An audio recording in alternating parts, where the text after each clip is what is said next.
एक दिन बहुत से भिक्षु आपस में बात कर रहे थे कि संसार में सबसे बड़ा सुख क्या है। अगर संसार में सुख ही था तो छोड़कर आए क्यों। तभी दूसरा भिक्षु बोला, जब संसार में दुख ही दुख रह जाए तभी तो कोई संन्यास्त होता है। तभी एक और भिक्षु बोला, जब ये समझ में आ जाए कि यहाँ कुछ भी नहीं है, खाली पानी के बुलबुले हैं, तभी तो कोई सन्यासी होता है। सन्यास का अर्थ ही है संसार का व्यर्थ हो जाना।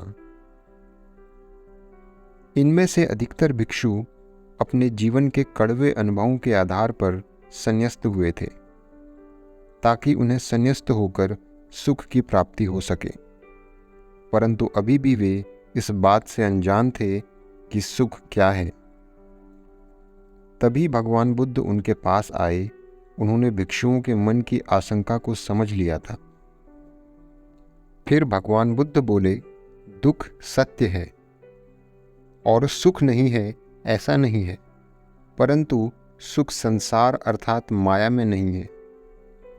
संसार का अर्थ ही है जहाँ सुख दिखाई पड़ता है पर है नहीं, जहाँ आभास होता है, प्रतीति होती है, इशारे मिलते हैं, लेकिन जैसे जैसे पास जाओ तो पता चलता है कि सुख नहीं है।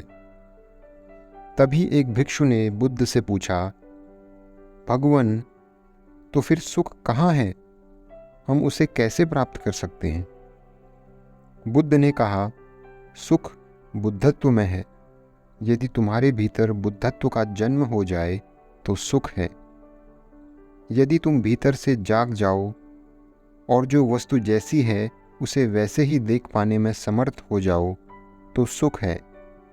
जिनके भीतर यह क्रांति घटी है, जिनके भीतर ये सूरज निकला है, जिनका प्रभात हो चुका है, उनके पास जाकर रमो,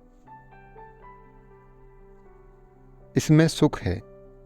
सुनो बुद्धों को और चेष्टा करो बुद्धों जैसे बनने की। उस चेष्टा का नाम है समाधि।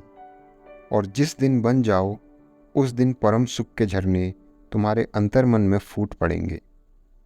यह सुनकर सभी भिक्षुओं की शंका दूर हो गई और सभी भिक्षु बुद्ध के चरणों में गिर पड़े।